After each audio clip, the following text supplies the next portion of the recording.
la clase y empezamos.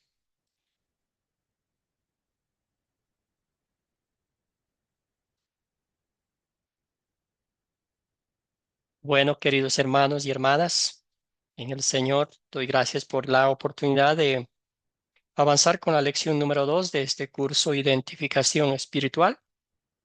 Como bien mencioné, las primeras dos clases son un poquito más de historia para ir conociendo un poquito la identificación de muchas denominaciones, dónde comenzó, por qué comenzó, y después vamos a ir poniendo en práctica lo que hemos aprendido, lo que la Biblia nos dice sobre la justificación, la conversión, el compañerismo doctrinal con las iglesias que comparten la sana doctrina y todo eso. Entonces, y también reforzando nuestra identificación espiritual con nuestro Señor y Salvador Jesucristo, ¿verdad? Que siempre vale la pena recordar, como nos decía en el texto bíblico de esta mañana, ya saben lo que el Señor ha hecho con ustedes, pero siempre es bueno recordarlos. Les dijo el apóstol Pablo a las congregaciones de Asia que estaban siendo perseguidos ferozmente por falsos profetas y muchos de ellos se desviaron, muchos de los creyentes. A ellos les escribió el apóstol Pedro a mantenerse firmes en la fe. Muy bien, lección 2. Hoy vamos a ver las diferentes denominaciones, su desarrollo hermenéutico. Entonces, cómo abrieron la Biblia, cómo la interpretaron y cómo enseñaron hacia los demás. Muy bien, postrados a los pies de Cristo, vamos a comenzar esta clase con esta oración. Permítame mover esto un poquito. Padre Celestial, la historia nos enseña que la iglesia cristiana puede perder el mensaje del Evangelio de salvación plena y gratuita en Cristo. Te agradecemos, Señor, por personas como Martín Lutero y otros que vinieron después de él, que trabajaron diligentemente y con riesgo personal y rechazo para restaurar este precioso mensaje del Evangelio. Hoy te pedimos que nos uses para proteger, preservar y promover el único mensaje que puede salvar. Todo esto oramos en nombre de Jesucristo, nuestro Señor y Salvador. Amén. Muy bien, los objetivos de esta lección tenemos tres. El examinar la vida de Martín Lutero a la luz de la interpretación de la Biblia, comparar las diferentes maneras de interpretar la Biblia, y al fin, hacer una lista de equivocaciones en la interpretación bíblica. Entonces, em, ya empezando de lleno, desde el principio vamos a decir que Martín Lutero fue un instrumento que Dios usó para hacer que las ovejas de Cristo regresaran a las fuentes vivas y no contaminadas de agua y también al pasto fresco verde de la palabra de Dios. Entonces, no es que fue un hombre infalible, sin pecado, todo lo contrario, pecador como nosotros, que él también encontró la gracia, la misericordia y el amor de Dios en Cristo Jesús en la salvación por la gracia sola, por la fe sola y por la palabra de Dios. Muy bien, entonces vimos en el video y vamos a contestar estas preguntas durante la clase. ¿Qué método de interpretar las escrituras desarrolló en la iglesia, se desarrolló, debo decir, en la iglesia católica romana, que investigaron, que vieron en el video que podemos eh, participar aquí? Nos contaba el video sobre esta interpretación de la Biblia, cómo pasó, voluntario, una voluntaria. Pastor, a ver, me recuerdo. Adelante, Luisa, y luego Bueno, vamos con Carlos. el video decía que hubieron dos más aparte de Martín Lutero, ¿no? Que descubrieron que los católicos estaban poniendo sus propias palabras, más no la palabra que había dejado nuestro Señor Jesucristo. Entonces ahí es donde Martín Lutero agarra y hace la renovación, ¿no? Y entonces, Reforma. Ujú. ahí está la reformación. Y ahí es que él saca su 95 tesis y que está más semejado a lo que estaba escrito desde un inicio, ¿no? Y de ahí nosotros nos llevamos lo que está escrito, porque dice que ningún ser humano puede poner sus propias palabras, ¿no? Sino son hombres santos que fueron inspirados por nuestro Dios para escribir las Santas Escrituras. Y entonces a eso nosotros debemos de basarnos y respetar lo que está escrito. No podemos hablar con nuestras propias palabras. Amén, hermano. Gracias, Luis. Gracias, Luis. Muy bien, escuchemos a Carlos, Esteban y Arquímedes. Había algo muy particular que nos contaba el video, ¿verdad? Que usaron las tradiciones humanas, la tradición sagrada que se pasaba del uno al otro, y eso, la tradición y luego la palabra de Dios. Entonces la tradición y la palabra de Dios le pusieron al mismo nivel y pues eso fue lo que dijo la verdad, cómo la interpretaron la Biblia. Por eso viene la parte de Pedro, ¿verdad? Que le dieron al hombre ese poder de que sobre él estaba fundada la iglesia. Querido Carlos, Esteban y Arquímedes. Pastor, sí. Eh, la Iglesia Católica como cogió supremacía, poder, pues político también y económico, pues ellos tomaron una supremacía por encima de la palabra de Dios, donde que eso yo lo leí en otra parte, que según el magisterio, o sea, de la Iglesia Católica Romana, de los papas, de los padres, pues de la Iglesia, era superior incluso sobre la palabra de Dios, o sea que la palabra de ellos, sus tradiciones que traían, estaba por encima de la autoridad de la palabra de Dios. Entonces, y lo que ellos empezaron a decir es que sí, que en fe en Cristo, pero también incluían las obras para salvación. O sea, había que darle una ayuda a lo que Cristo hizo. Ujú. Entonces, eh, para ellos eso era superior a lo que está en lo que la iglesia primitiva, en lo que leímos en Primera de Pedro, que era en la escritura que fue anunciada primeramente a los profetas, como también ahora a ellos a través del Evangelio, que es predicado por el Espíritu, que se predica a través de la guía del Espíritu Santo. Entonces la iglesia católica romana colocó eso a un lado, como que esto ya no, esto nos estorba para lo que nosotros ahora queremos. Es eso, pastor. Gracias, Carlos. Muy bien. Sí, entonces decían que los obispos y el papa eran los sucesores de los apóstoles y eso les llevó a la conclusión de que estos hombres también eran custodios de la verdad, como ya bien dijo Carlos, que solo ellos tienen la verdad y pues pueden presentarle a la gente de la forma como ellos quieran, como siempre y cuando las tradiciones estén sobre todo. Querido Esteban, tenía la mano levantada y luego vamos con Arquímedes en ese orden. ¿Tiene algún comentario, hermano, sobre esta parte? Y la verdad que suscribo a todo lo que dijeron. Básicamente es así, ¿verdad? Ellos se habían desviado, ¿verdad? De la palabra. Ellos dejaron la palabra de lado y, bueno, se mezclaron con las cosas del mundo. Vieron las riquezas, los poderes, pertenecían a una alta esfera de la sociedad.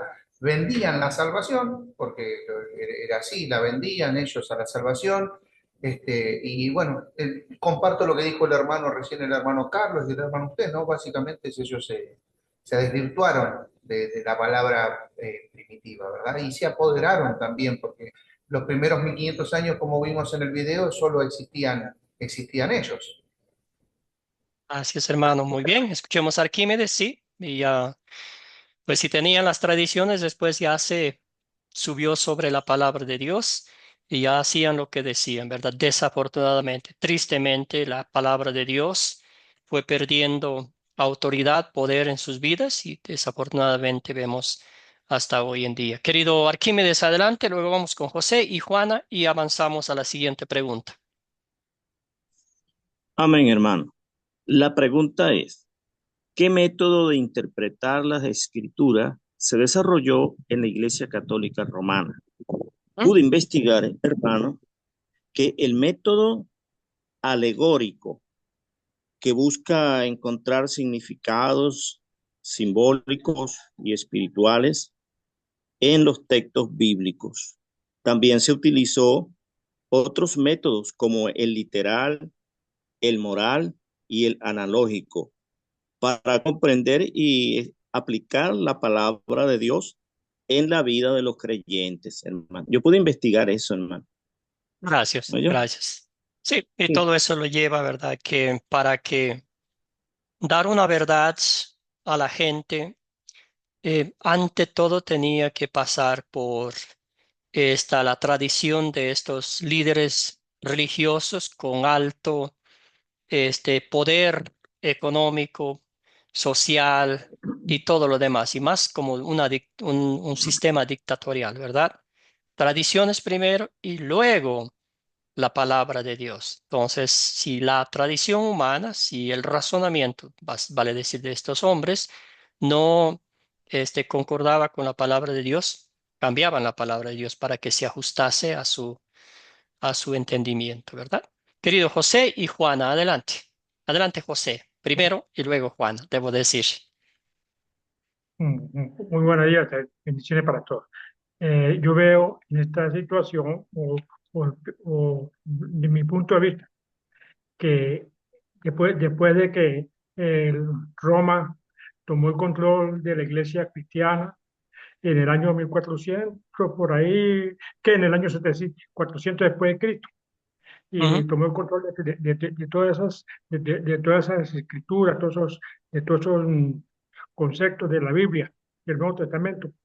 Él los llevó y los encajó en una forma de ellos, en donde Ujú. ellos se hicieron superiores a las cosas que estaban escritas en la vida cristiana primitiva, lo que traían nuestros apóstoles. Y fueron tanto que duró casi un siglo para que de nuevamente Martín Lutero desempolvara, vamos a decir, Dios lo usó como un instrumento para que el pueblo conociera la verdad, porque estamos otra vez esclavizados, parecido a como venía el pueblo judío con aquellas creencias judaicas y tenían arropado el verdadero evangelio de Cristo. Y veo que Gracias. Martín Lutero sacó a la luz todo eso.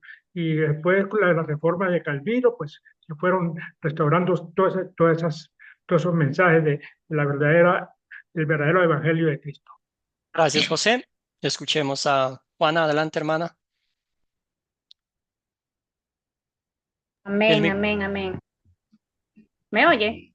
Sí, sí, clarito, adelante. Ah, bueno, la pregunta como tal, ¿qué método para interpretar las escrituras se desarrolló en la Iglesia Católica? Bueno, lo primero que veo yo es que pudieron haber usado cualquier método, porque para la época la tradición los ayudaba mucho con la falta del conocimiento de las personas, porque la palabra, hasta donde tengo conocimiento con lo que he leído de Lutero, pues en ese tiempo la palabra era un solo idioma y no todos la entendían o nadie la entendía, sino lo que le oían, ¿verdad? Y era fácil procurar métodos que antiguamente también se usaban. Pues la tradición, eso viene desde Egipto, o sea, traen eso desde Egipto y el pueblo que se contaminó, pues quedó también la contaminación hasta la actualidad.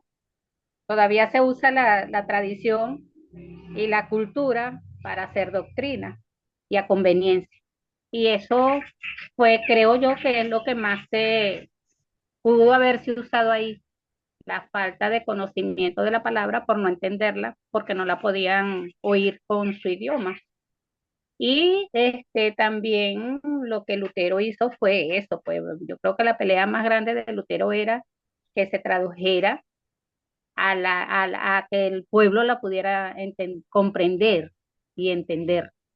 Y así Gracias, tener la Juan. verdad, porque ahí la palabra dice en lo que en la lectura anterior a la que vamos a estudiar hoy, que Pedro dice que no se cansará de recordar todo lo que Jesucristo hizo y dijo, y de eso se trata. Y yo creo que ahí se afianzó Lutero en recordar lo que Jesucristo hizo y no lo que Gracias. interpreta el hombre que Jesucristo hizo. Gracias, Juana. Esa es Muy mi bien. opinión. Gracias, Juana. Muy bien. Excelente. Entonces ya interpretamos. Bueno, ya identificamos el problema. Entonces ya identificamos cómo hicieron, entonces las tradiciones, filosofía y luego la Biblia, ¿verdad? Pero desafortunadamente, y bien mencionó Esteban, que era la única iglesia, y al ser una sola iglesia en ese entonces, desafortunadamente perdieron los estribos de compartir la pura palabra de Dios con la gente, de aplicar a sus propias vidas. Y entonces ahí se salió, pues ya vimos el orgullo, la arrogancia, los poderes, los intereses personales y la palabra de Dios fue siendo puesta en un segundo, tercero, cuarto plano. Entonces después vinieron las falsas doctrinas, empezaron a crear cosas para manipular a la gente y todo lo demás que vemos hoy en día, ¿verdad? Pero Juana dijo bien claro, no es solo la Iglesia Católica, ¿verdad? Pero hoy en día vemos muchas ramas en las cuales pone el hombre, se pone sobre la palabra de Dios, inventa cosas. Estaba leyendo algo sobre, um, ¿cómo se llama? John Smith, que inventó el mormonismo en Estados Unidos, ¿verdad? Como un sueño. Y la gente creyó, tiene muchos adeptos, muchos creyentes en Estados Unidos de esa iglesia mormona, ¿verdad? Solo un sueño. Y tanto se aferró que la gente pues ahora cree. Muy bien, ¿qué pasó en el año en la iglesia en 1500? A ver, está medio rara la tecnología esta mañana. 1517. ¿Qué nos decía ahí? Tenemos manos levantadas. Adelante, Fernando. No ha participado todavía, hermano. ¿Qué pasó ¿Qué tal, ahí? pastor? Buenos días. Sí, justo llegué un poquito tardecito. Pastor, justo en el año 1517, pues sabemos que, según dice, llegó un monje, un profesor que leía mucho la Biblia, sabía mucho de la Biblia, Martín Lutero. Después de estudiar la Biblia durante muchos años, se dio cuenta pues, de que la salva, que pensaba que la salvación pues, eran por obras, pero la salvación es por gracia, en fe en Cristo Jesús, ¿no? Hoy en día pues, vemos tantas personas que de alguna manera creen decirnos, haciendo obras, ser bonito, ya tienen la salvación, y no es así, porque la salvación es por Cristo Jesús. Ese es mi aporte, pastor. Gracias, querido hermano. Muy bien, ¿sí? Ya dijeron ustedes el redescubrimiento, desempolvar, como también usaron la expresión. Sí, ya habían pasado más de 1000 años que la Iglesia Católica Romana era la única iglesia cristiana de Occidente y cada vez tenía más poder, cada vez hacía, decía lo que quería y desafortunadamente. Entonces ahí nació justamente ese día, como bien dijo Fernando, la reforma luterana, cuando colocó Martín Lutero las 95 tesis como eran invitaciones para debates en los cuales él veía la falta de esa dependencia absoluta del ser humano de la palabra de Dios. Entonces ya se había perdido absolutamente todo eso. Querido Carlos, tiene la mano levantada. ¿Algún otro comentario sobre esta parte? Es pastor, como dijeron ustedes, ¿no? En 1517, Martín Lutero era un monje agustiniano que estaba en el monasterio, podía la Biblia, porque Biblia la tenían bajo llave los sacerdotes, curas, cardenales, el papa, y él la podía leer. Y él le causaba mucho, mucho dolor ver lo que hacía la iglesia, porque él fue entendiendo la palabra de Dios Esto lo digo porque lo estudié de Romanos, y había algo que no entendía, era la justicia de Dios que condenaba al pecador, pero no entendía porque el Evangelio es poder de salvación para todo aquel que quiere, hasta que entendió el verso 17, Romanos 1:10, uno que dice, más el justo por la fe vivirá. Entonces él se dio cuenta que por la fe en Cristo el justo es justificado, y no como enseñaba la Iglesia Católica, que la justicia, no, que no servía la justicia de Cristo, sino lo que ellos hacían en sus obras para ayudar a la salvación. Entonces ahí empezó la reforma protestante al clavar esas 97 tesis, creo, en la puerta de la Iglesia de Wittenberg y contra las indulgencias. Ahí empezó, nació la reforma protestante, porque había una sola iglesia, que era la católica romana. Gracias a Gracias, Dios por hombres como Martín Lutero. Gracias, pastor. gracias, querido Carlos. Muy bien, usted resumió de una forma magistral, ¿verdad? Entonces, todo lo que él vio en carne propia, ¿verdad? Siempre acá en Latinoamérica, siempre existe el debate, ¿verdad? De que, aún- quizás me salgo un rato del tema, es que si los técnicos de fútbol son mejores los que han sido jugadores o no, ¿verdad? Entonces, mi punto es que Martín Lutero estaba allí, estaba dentro de la Iglesia Católica, él era un monje que él sí estudiaba la Biblia diligentemente, ¿verdad? Estudiaba los Salmos, el libro de Romanos, como bien decía, y él, si leemos la historia, se sacrificaba, ¿verdad? Ah, hacía cosas horribles, se martirizaba para ganarse el favor de Dios y todavía le veía a ese Dios que demandaba justicia, que demandaba perfección. Y la vida de este monje era una vida de angustia, de desesperación.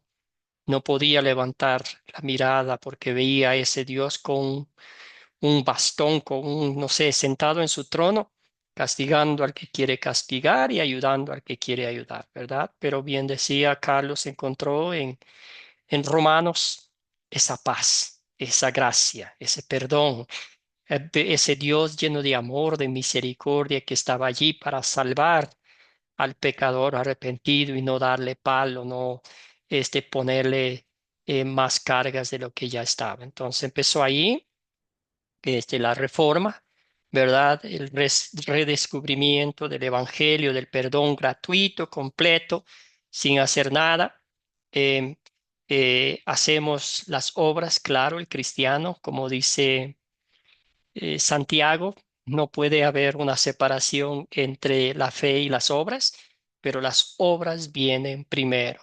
Perdón. La fe viene primero y las obras son el resultado de esa fe, de los frutos de nuestra fe. Entonces, resumiendo, aclarando, ¿verdad? La fe es que Cristo Jesús nos da a través de su palabra por el poder del Espíritu Santo y las obras son nuestro ADN, salen automáticamente, no las vemos, no andamos en cacería de buenas obras, sino como dice Efesios 2:8, que somos creados por Dios para hacer buenas obras. Y ahí está, entonces después Martín Lutero decía que la Biblia se interpreta a sí mismo. Siempre es bueno estudiar el contexto, el texto y lo que después sigue, y algunas partes difíciles de la Biblia se interpretan a sí mismas porque nuestro razonamiento humano no, no puede y nunca podrá estar al nivel de Dios, de sus designios divinos. Querida Juana, ¿tiene algún comentario? Bueno, añadiendo lo que usted está ahí dando, interpretando de qué hacer, porque ya Jesús hizo todo para la salvación. Entonces nosotros no Ujú. vamos a hacer nada. Porque sí, la palabra nos lo dice, por lo menos aquí en segunda de Pedro 5 dice, vosotros también poniendo toda diligencia. Por esto mismo añadí a vuestra fe virtud, conocimiento, y al conocimiento dominio propio, al dominio propio paciencia, y a la paciencia piedad, y a la piedad afecto fraternal, y afecto fraternal amor, porque de estas cosas están en vosotros y abundan, no os dejarán Ujú. estar ociosos. Entonces, más adelante él dice que recordemos eso siempre, porque ese es el caminar de un seguidor de Cristo, de nosotros como cristianos. Entonces, no es que por esas obras vamos a ser salvos, pero en esas obras imitamos a Jesucristo, que es lo que debemos hacer. Y no Sí, gracias. tratar de infundir temor de perder la salvación si no nos vamos para mandamientos de hombre. Gracias, Juana. Y explicamos, ¿verdad? Explicamos bien los frutos de la fe. Ya dije, un cristiano es como un árbol de manzanas o de mandarinas, ¿verdad? Si este árbol, pues naturalmente va a producir frutos. Si un cristiano, ¿verdad? Cree en Cristo como su Salvador, está convencido de lo que Cristo hizo en la cruz del Calvario por los méritos de la pasión, muerte y gloriosa resurrección, va a dar frutos automáticamente. Lo que aquí sí decimos y recalcamos es que los frutos son de gratitud, son de un corazón agradecido por lo que Cristo ha hecho, son motivación evangélica, ¿verdad? Del gozo del evangelio que nos lleva a hacer cosas que antes no hacíamos. Eh, no podemos, ¿verdad?, hacer como buenas obras para ganarnos el favor de Dios. No sé si tiene sentido lo que estoy diciendo. Hacemos porque ya tenemos el favor de Dios, la gracia de Dios, ya tenemos el perdón, la alegría, el gozo de saber que somos hijos e hijas de Dios. Entonces, es los resultados de nuestra conexión íntima con Cristo, ¿verdad? Entonces, bien dijo Juana, mostramos al mundo el amor de Cristo, reflectores del amor de nuestro Señor y Salvador Jesucristo. Claro, porque Santiago habla mucho de eso, ¿verdad? Un creyente que diga ser cristiano, que se esté golpeando en la iglesia o que se esté golpeando el pecho y va caminando por la calle y ve una señora que está tiritando de frío y el cristiano va con 3 abrigos y le dice, voy a orar por ti, que el Señor te abrigue. Pues eso no tiene sentido, que no es un cristiano práctico, ¿verdad? No saques un abrigo y dele ahí, y dele un abrazo y va pasando, ¿verdad? Pero hoy en día existe esa hipocresía en el cristianismo. Decimos que somos cristianos, pero somos muy teóricos y nada prácticos, y eso, pues, no demuestra, no sale a fluir de lo que mi conexión íntima con Cristo, ¿verdad? Gracias, querida hermana. Muy bien, entonces seguimos. ¿Quiénes eran Calvino y Zwinglio? ¿Y en qué se diferenciaba su enfoque de la interpretación de la Biblia de Lutero? ¿Qué recuerdan un poquito de estos dos? ¿De dónde era Calvino? ¿De dónde era Zwinglio? Querido Carlos, adelante, hermano. Bueno, disculpen por lo que estoy afónico. Primero Zwinglio, él era suizo. No me acuerdo si era abogado o si era monje, no me acuerdo. Eh, con Calvino fueron otros de los reformadores de la iglesia protestante. El Zwinglio abrazó el humanismo, escuchó a otro, no me acuerdo el nombre de esa persona. Eh, Estudió pues sí la Biblia, pero mezcló con el humanismo, considerando que la razón humana es superior a la escritura. O sea, que si esto no lo puedo entender, entonces lo adapto a la forma de mi pensar. Iba en contra de lo que Lutero entendió en su reforma de la palabra de Dios al estudiar la Biblia, de que la palabra de Dios es suprema, superior a la razón, a nuestra razón humana.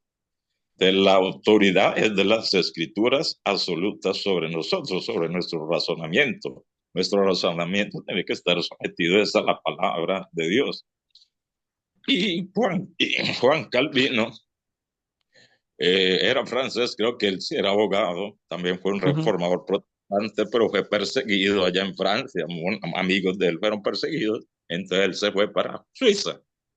Allí fue muy bien recibido, pero claro que hubo parte en Ginebra donde fue también rechazado, se fue para otra parte, pero bueno, después lo recibieron. Lo de Calvino era que era muy estricto en las conductas, en la conducta tenía que adaptarse a la voluntad divina. Entonces, él persiguió a todos los que estaban en sus pecados, o sea, bueno, ya se fue al extremo. Y Ujú. pues sí, es obligatorio que a la asistencia, a la asistencia a los servicios tenían que ir obligados. Entonces, bueno, muy estricto y no estaba Lutero no estaba tampoco de acuerdo con eso. Gracias, pastor. Gracias, Carlos. Excelente resumen. Querido Esteban, algo más que agreguemos a la historia. La historia es linda.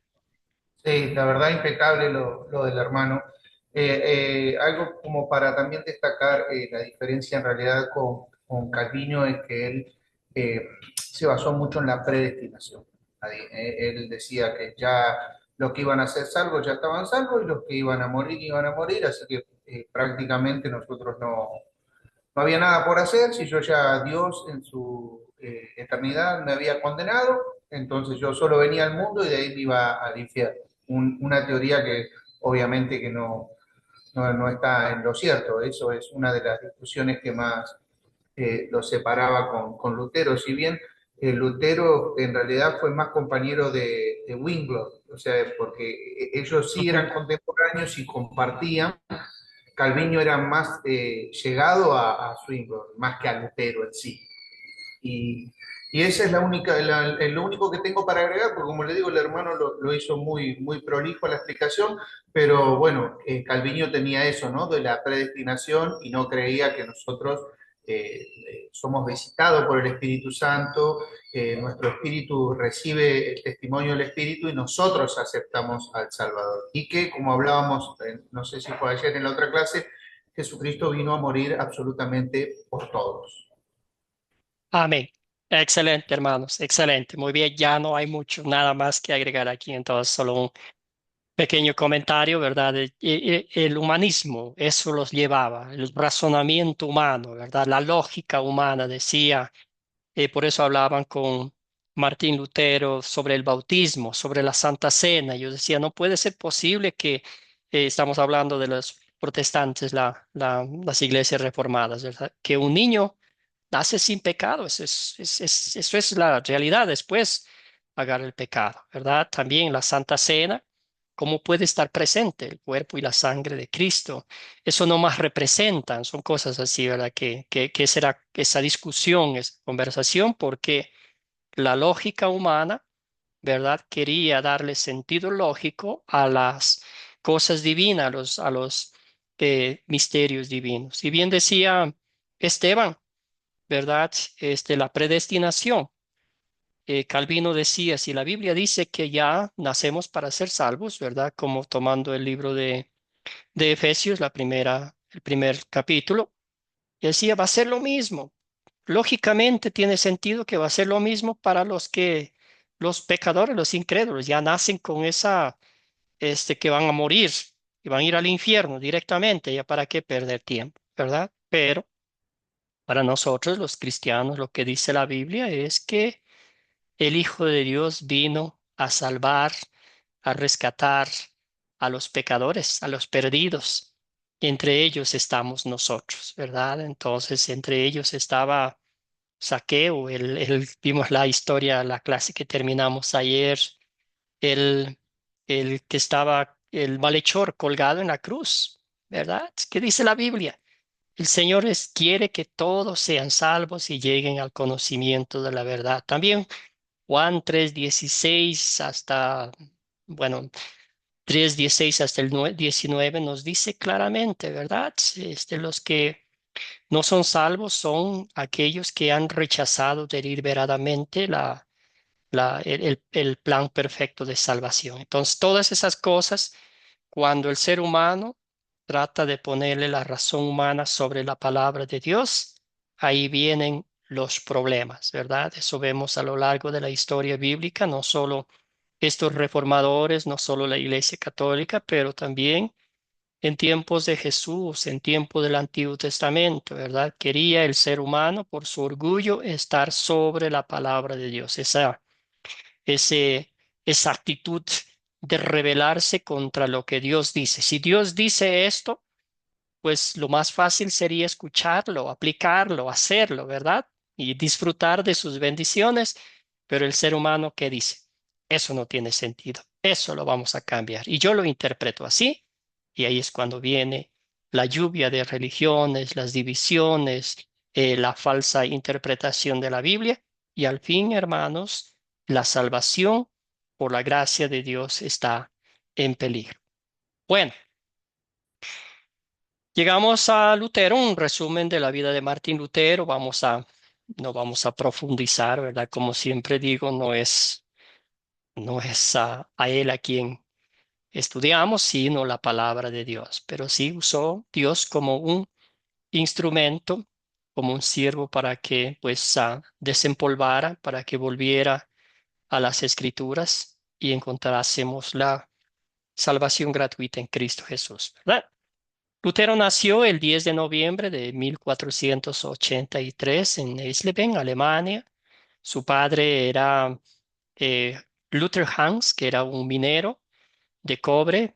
Al principio era trabajador, después ya le fue bien y empezó su propio negocio. Se compró ¿cómo se llama? Herramientas, maquinaria para tener su propia mina. Entonces, también se convirtió en muy importante en el pueblo, hasta lo nombraron como el presidente comunitario el alcalde o algo de esa comunidad, ¿verdad? El deseo ferviente de Luther, como aquella época en la familia, era que su hijo sea abogado y desde el muchachito empezó a estudiar desde los 5 años, ¿verdad? Un brillante hombre. 1505, Lutero juró convertirse en monje y pronto ingresó al monasterio agustino en Erfurt, Alemania. Ahí él iba de regreso, ¿verdad? A casa o de casa a donde iba a estudiar. Y hay una tormenta terrible, casi lo mata, ¿verdad? Entonces él prometió, se puso de rodillas y prometió que iba a hacer esto. Un hombre de honor, claro que fue a estudiar y ahí pues empezó los estudios de la Biblia, del Antiguo Testamento, empezó a escribir, un hombre muy, muy importante. Vimos anteriormente el 31 de octubre de 1517 ya con mucho conocimiento bíblico con aplicación práctica de la palabra de Dios a su vida, según la enseñanza de los sacerdotes, los obispos que estaban a cargo de él.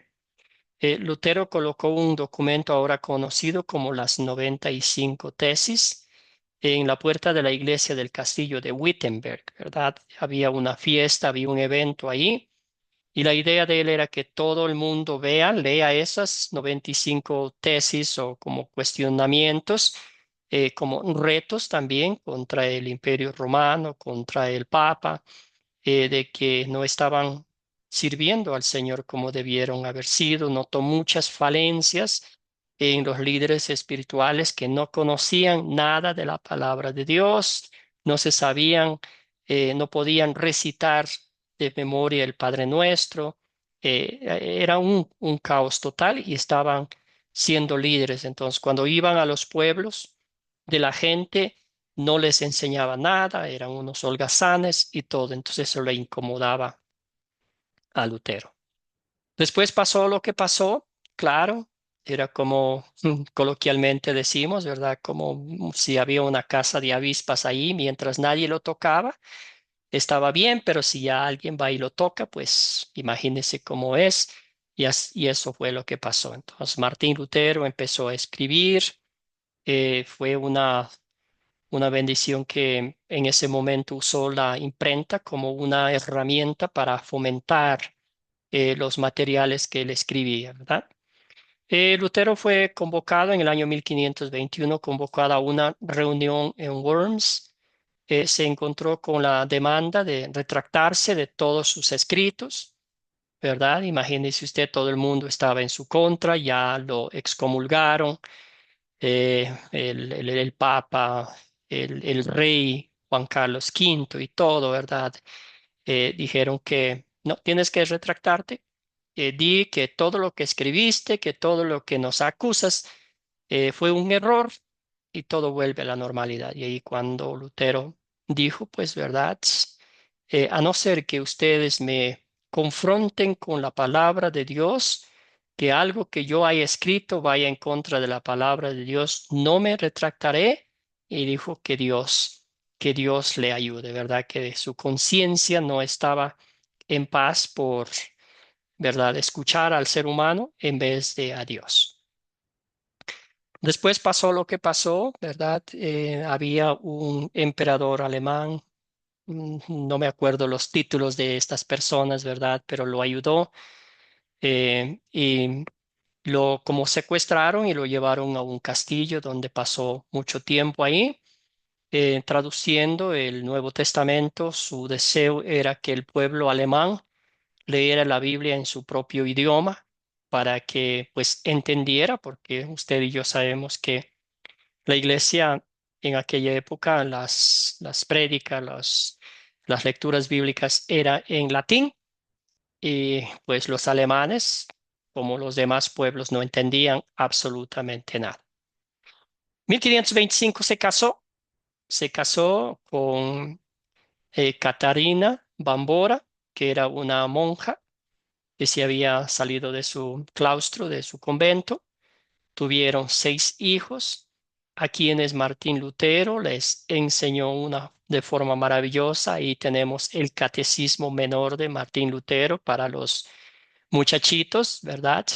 Y también el Catecismo Mayor para los adultos, porque ¿cuál era el propósito? El deseo ferviente de Martín Lutero es que los líderes, los cabezas del hogar, supieran algo de la Biblia para que enseñasen a sus hijos, ¿verdad? Y eso sigue hasta hoy en día.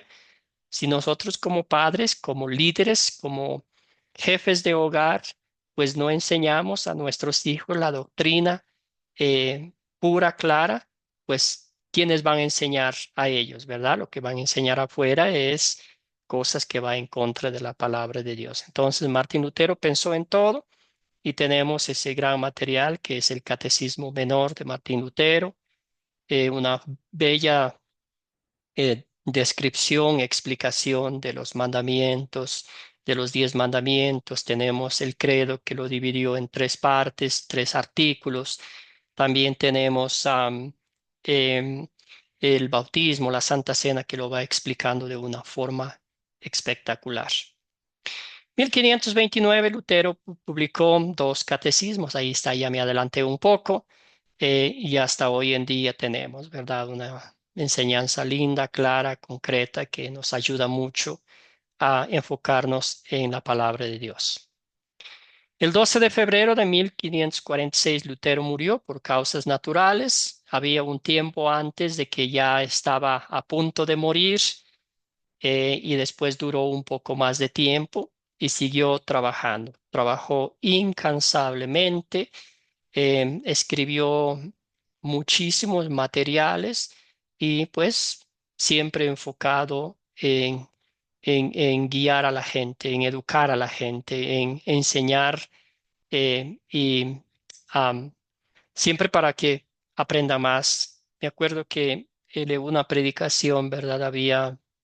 Hay una imagen hermosa que es donde él está predicando en el púlpito y frente a él hay una imagen de Jesucristo, ¿verdad? La crucifixión de Cristo. Él decía, cuando el pastor o alguien está predicando o hablando de las cosas de Dios, que no sea la persona, el que está predicando, el centro de atención, sino que sea Jesucristo, el Hijo de Dios, quien nos perdonó de nuestros pecados, ¿verdad?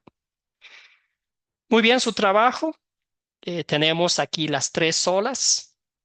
Tenemos solo por la gracia, solo por la escritura y solo por la fe que somos salvos, ¿verdad? También el escudo que diseñó Martín Lutero tiene cada cosita que está aquí, tiene su propio significado, ¿verdad? Muy bien, entonces, solo gracia, las otras denominaciones también van a decir que sí, creemos que somos salvos solo por la gracia de Dios, pero le agregamos, como bien dijeron ustedes, la razón humana, la lógica humana. Tenemos que hacer esto o debe ser así para que la gracia llegue a nosotros.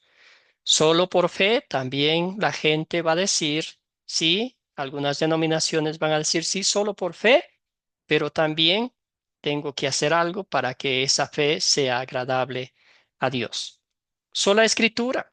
¿Quién va a negar? Todos van a decir que tienen la escritura como la fuente de su enseñanza, pero también va a estar conectada con el razonamiento humano, ¿verdad? Un ejemplo muy concreto es, ¿verdad? Que yo tengo que aceptar a Cristo para que el Señor me conceda el perdón de pecado, la salvación y la vida eterna. Entonces, solo por fe, solo por gracia y solo por la Escritura es que somos salvos y que algún día nuestros ojos verán la gloria de Dios. Bueno, hermanos, cuéntenme algún, alguna comentario sobre estas tres solas, que es la base sólida de nuestra creencia bíblica. Cuéntenme, hermanos.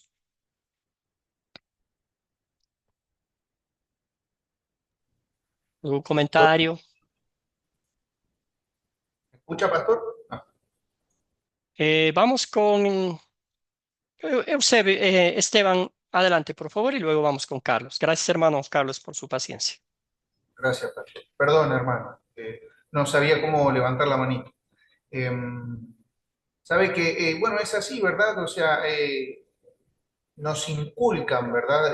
Tristemente, que debemos ayudarle a Dios en la obra de salvación, ¿verdad? O sea, confiesan, ¿verdad? Sí, somos salvos por gracia, pero hay que darle una manito con algo. Tenés que ponerte a hacer obras, porque malinterpretamos por ahí que Dios dice que nos hizo para toda buena obra, ¿verdad? Pero en realidad, ¿qué es toda buena obra de Dios? La palabra nos manda a decir, bueno, pensar en todo lo bueno, en todo lo amable, y no tanto en cómo se enfoca en que a la fe que la fe sin obras es una fe muerta, pero llevándolo a hacer un trabajo físico. No sé si me hago explicar bien, ¿verdad? Cuando Sí, sí, realmente sí. Ujú. toda buena obra de nosotros debe ser salida de lo que es del corazón de Dios, de lo que Dios ya dispuso de esas buenas obras que Él tiene para nosotros, ¿verdad? Que se van a manifestar a nosotros, en nosotros a través del Espíritu Santo. No son obras propiamente salidas de nuestro deseo de hacer cosas. Gracias, querido Esteban. Escuchemos a Carlos.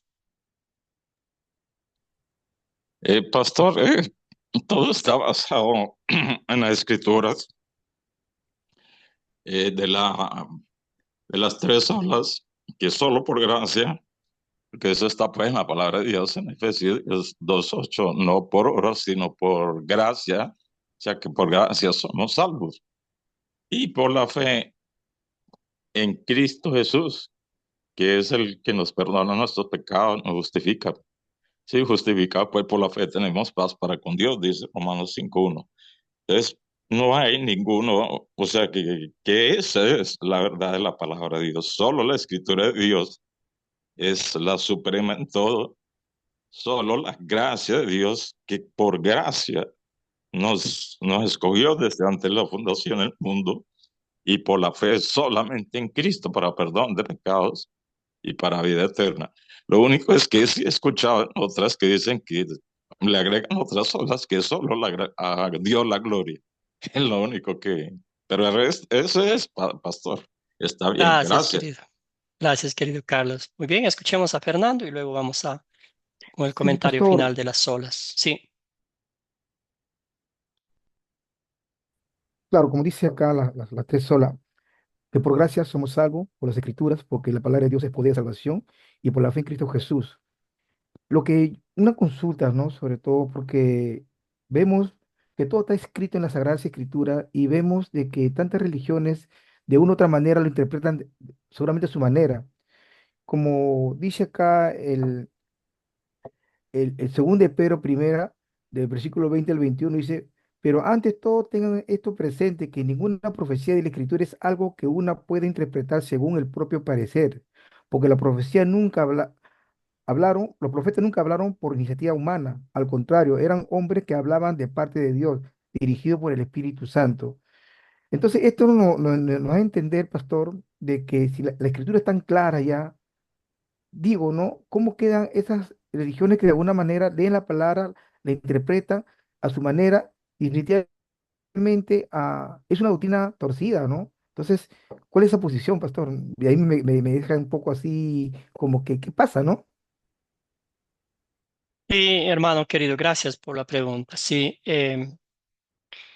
lo que el Señor nos exhorta es a leer su palabra, a conocerla, a profundizarla, a meditarla. Y usted y yo sabemos que solo el Espíritu Santo nos abre el entendimiento para entenderle a Dios y no al ser humano, ¿verdad? Empezaron esas conversaciones, esas discusiones, como ya vimos anteriormente, pero vemos que la razón del ser humano, usted y yo sabemos, querido hermano, que el ser humano es tan terco. Si empezó algo, aunque le cueste la propia vida, no va a cambiar de parecer. Y así más o menos ha sucedido con los padres de algunas religiones, de algunas denominaciones, de algunas identificaciones espirituales. Yo creo eso, y yo voy a morir con eso. Hoy en día también, ¿verdad? Yo tengo parientes, familia que han dicho, yo nací católico y así voy a morir católico, ¿verdad? O de otra religión, no solo el catolicismo, ¿verdad? Pero entendiendo las tres solas, solo gracia, ¿qué significa la gracia? La gracia es un regalo de Dios, un favor inmerecido. Yo no he hecho absolutamente nada, no he puesto ese granito de arena, ese 1% en mi salvación. La gracia de Dios es un regalo inmerecido, un favor, ¿verdad? Es algo que me muestra el agape de Dios. Me da sin esperar absolutamente nada a cambio. ¿Qué puedo darle yo a Dios en cambio de su misericordia, de su amor, de la muerte en la cruz? Humanamente yo no le puedo dar nada. Espiritualmente yo agradezco, yo alabo, glorifico el bendito nombre de Dios, ¿verdad? Aquí el pasaje bíblico que mencionaba Carlos, ¿verdad? La Biblia es clara, el apóstol Pablo nos dice a los Efesios, ¿verdad? Porque por gracia, a ver, aquí encuentro, dice el 8, dice, porque por gracia ustedes han sido salvados mediante la fe. Esto no procede de ustedes, sino que es el regalo de Dios, no por obras, para que nadie se jacte. Y voy a leer también el 10, dice, porque somos hechura de Dios creados en Cristo Jesús ah, para buenas obras, las cuales Dios dispuso de antemano a fin de que las pongamos en práctica.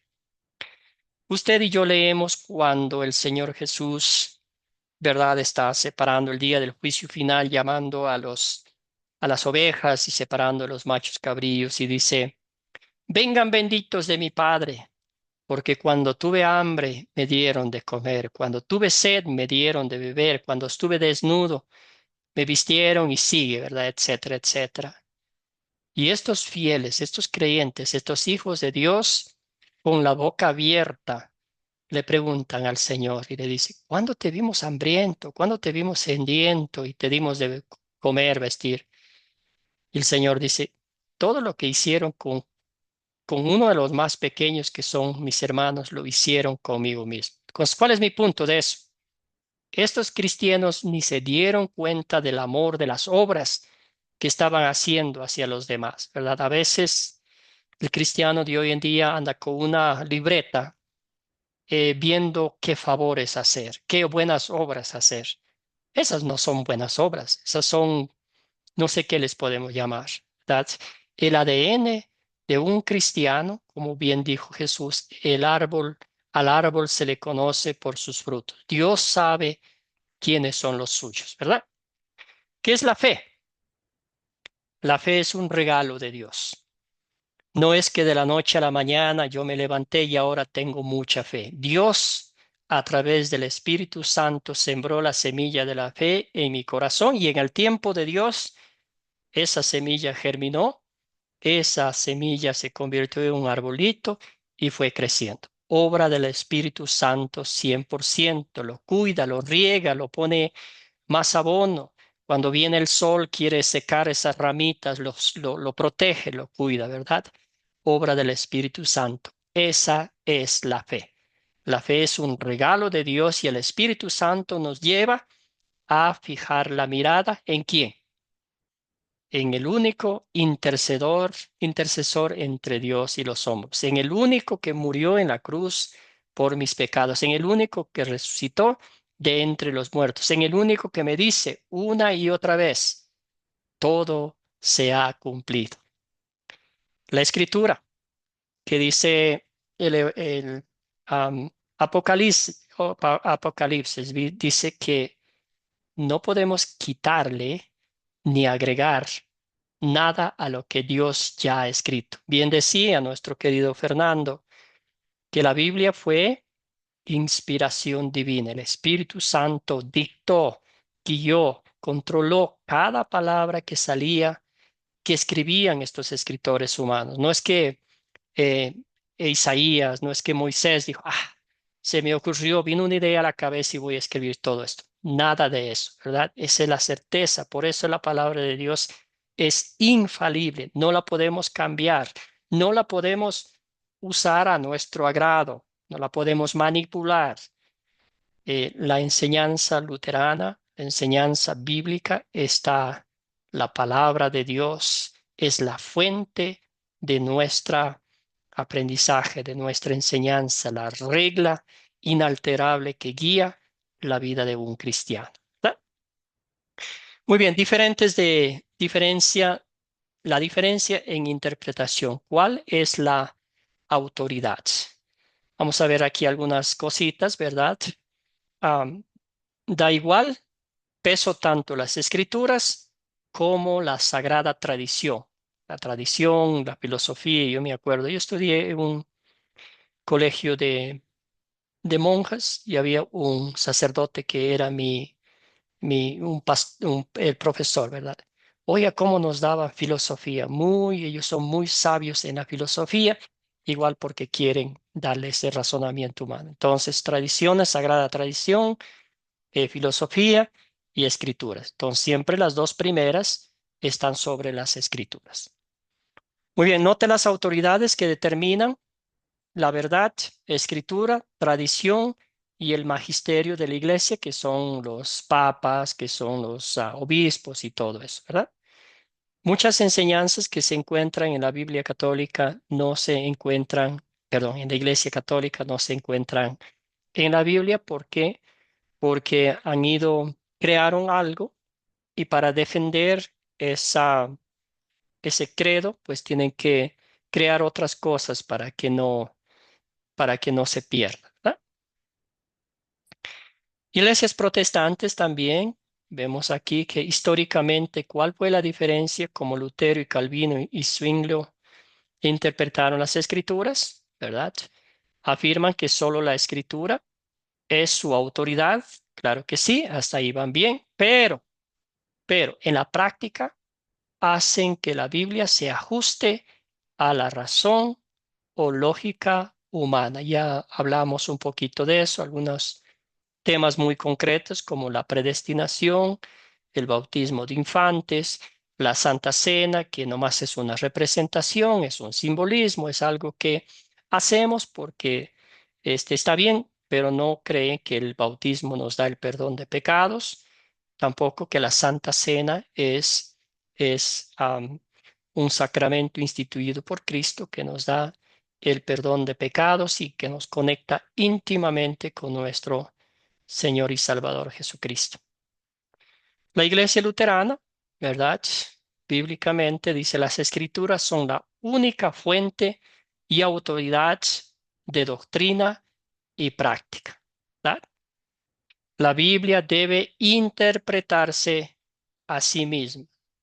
Cosas humanas que yo no entiendo, que mi razonamiento limitado no tiene sentido, sigo buscando, sigo leyendo, abro la Biblia y ahí voy a encontrar lo que el Señor me quiere decir a mí. Hay enseñanzas que trascienden la comprensión humana, ¿verdad? La razón humana debe estar subordinada a las Escrituras y no al revés. Por ejemplo, la doctrina de la Trinidad, Padre, Hijo y Espíritu Santo, tres personas distintas, un solo Dios verdadero.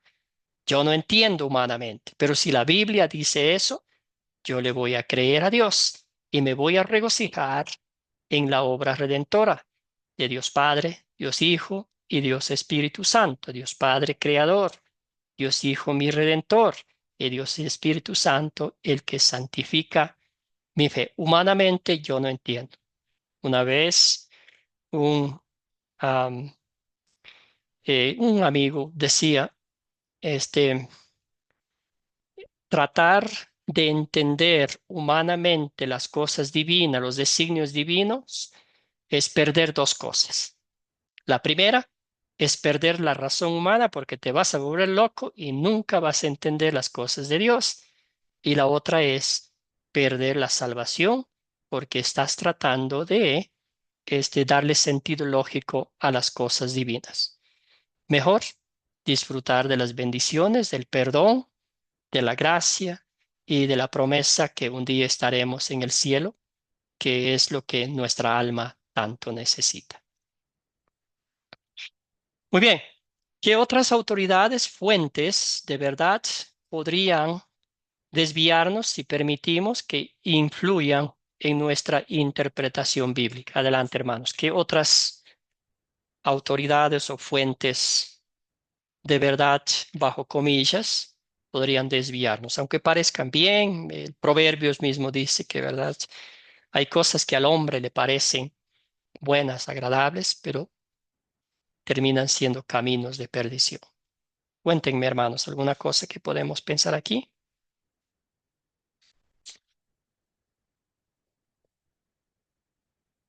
Si no, vamos a algunos ejemplos concretos para tener una idea de lo que es esta pregunta.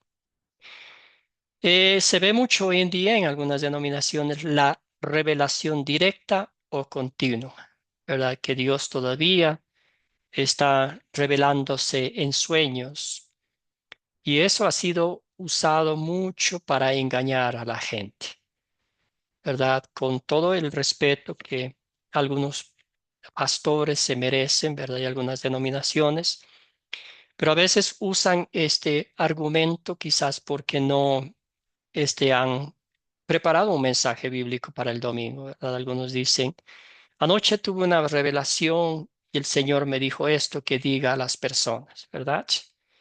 Pero ya tenemos todo lo que Cristo hizo en la palabra de Dios. Tenemos la Biblia en nuestro propio idioma, ¿verdad? Tenemos el Espíritu Santo que nos exhorta, que nos impulsa a abrir la Biblia, leerla, aplicar a nuestras vidas, ¿verdad? ¿Qué dice la palabra de Dios? ¿Qué es la Biblia? La Biblia es poderosa, eficaz, es viva, es más cortante que una espada de dos filos, ¿verdad?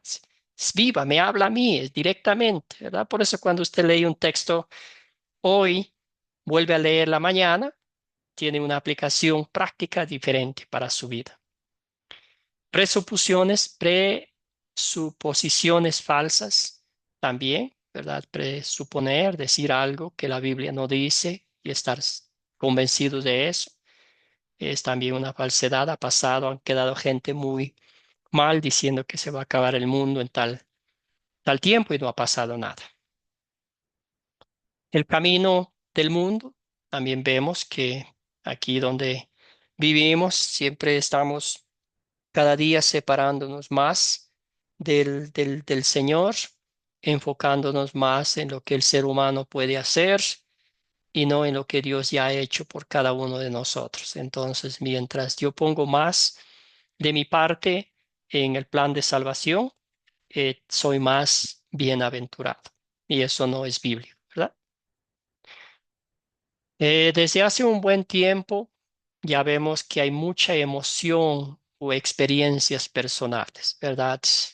Las emociones, muchas de las veces eh, no nos ayudan en las cosas espirituales. Puede ser que uno emocionalmente esté bien, que el mundo está aplaudiendo, que está todo bien, pero espiritualmente puede ser que hay una agonía, que hay una desesperación terrible porque no estoy siendo alimentado con la palabra de Dios.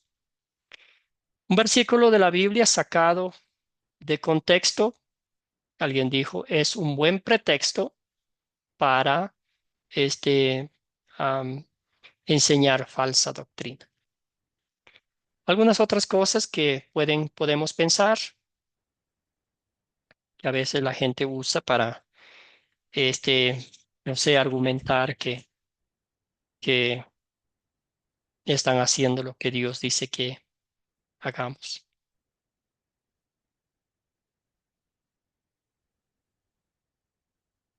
Muy bien. Entonces el mundo, ¿verdad? En que estamos siempre va, busca la verdad, pero una verdad a medias, una verdad que lo haga sentir bien, una verdad que no le muestre su pecado, una verdad que le muestre a Dios como ese Dios de bambalina, ¿verdad? Las dos enseñanzas principales de la Biblia son la ley y el evangelio, ¿verdad? Nosotros necesitamos escuchar esas dos enseñanzas principales. La ley con todo mi rigor, con todo el rigor, que me dé un golpe bajo como un boxeador, que me tire al piso y que me muestre que soy un pecador, que he ofendido a Dios en pensamiento, palabra y obra, ¿verdad? Todos los días de mi vida yo ofendo al Señor en pensamiento, palabra y obra, ¿verdad? El Evangelio.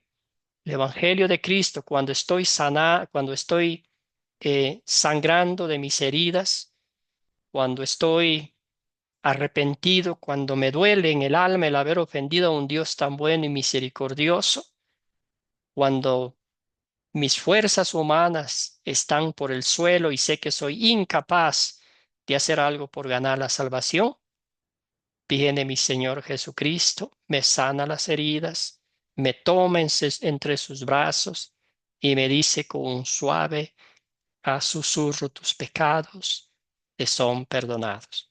Esa es la aplicación práctica de las dos enseñanzas de la Biblia, la ley y el Evangelio. Entonces hay muchas denominaciones que hoy en día se inclinan más por la ley y dan palo haciendo leña del árbol caído y nunca le dan el evangelio, que vayan a la casa con las buenas nuevas, con el perdón, con la gracia, con la misericordia de Cristo. O el otro lado, también no hay nada de ley. Dicen todo el mundo, todo está bien, tú eres un hijo de Dios. Vivas como vivas, no importa, no pasa nada, ¿verdad? Pero esas personas nunca aprecian lo que Cristo hizo en la cruz del Calvario, nunca valoran la importancia del evangelio de salvación y vida eterna. Bueno, palabra final, conclusión. Como bien mencionaban ustedes, amados y amadas en el Señor, que el Señor nos lleve a leer su palabra, a estudiarla diligentemente, a aplicar a nuestras vidas para que nadie nos mienta, ¿verdad? Mientras más conozcamos la palabra de Dios, más conoceremos de cerca a nuestro Señor y Salvador Jesucristo. Mientras más estudiamos la palabra de Dios, nos daremos cuenta que desde Génesis hasta Apocalipsis, todo eso ha sido diseñado el plan para nuestra salvación. Todo ha sido hecho para que usted y yo un día estemos en el cielo con nuestro Padre Santo. Un voluntario, una voluntaria que me ayude con la lectura de este texto bíblico que nos tocó leer, la fracción final.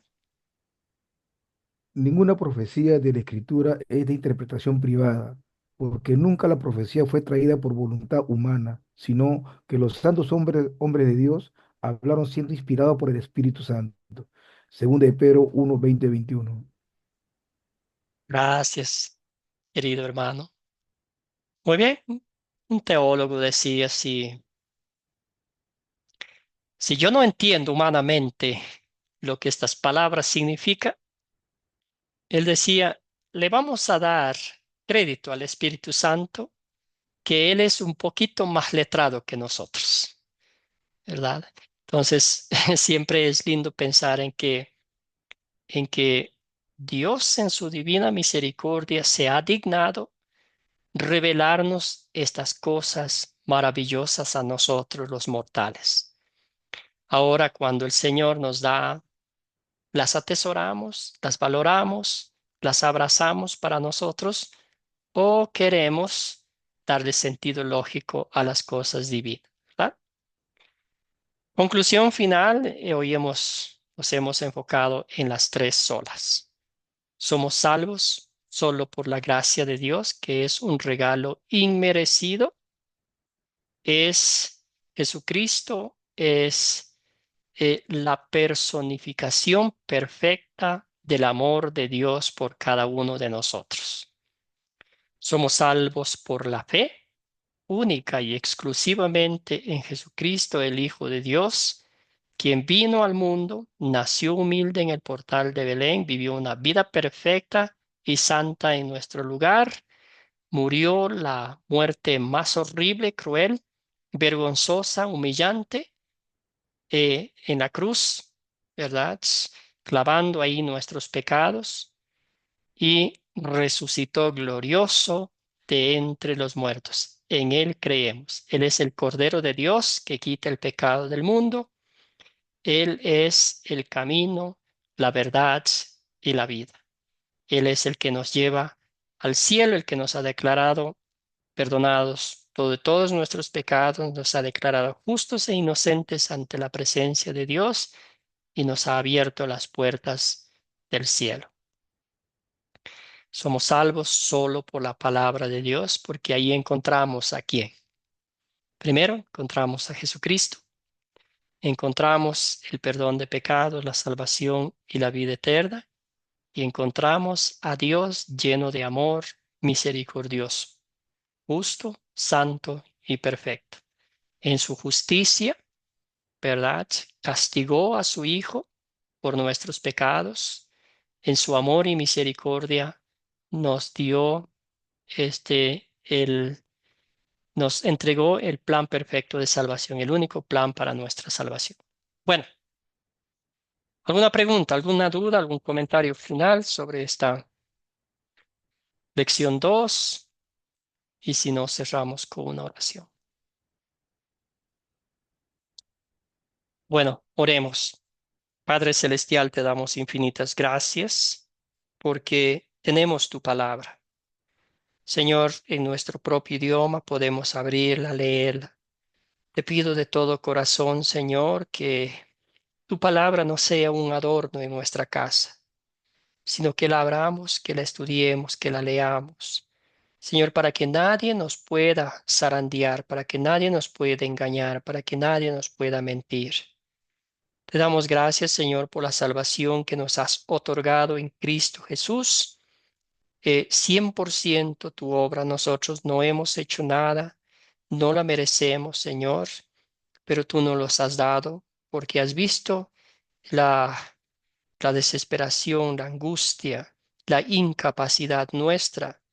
Te has compadecido de nosotros, Señor, y has enviado a tu Hijo a morir en la cruz para darnos el perdón de nuestros pecados, para lavarnos de todas nuestras iniquidades y para declararnos justos e inocentes ante la presencia de tu Padre.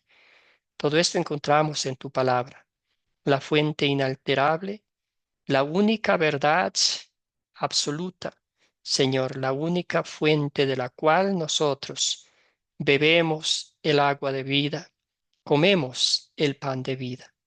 Ayúdanos siempre, Señor, ir a esa fuente, ir a ese banquete espiritual. Bendice a cada uno de mis hermanos y hermanas en Cristo, fortaléceles espiritualmente y haz, Señor, que siempre mantengan fija la mirada en el autor y perfeccionador de su fe, que es nuestro Señor y Salvador Jesucristo. En su nombre oramos. Amén. Bueno, que todos ustedes tengan un bendecido día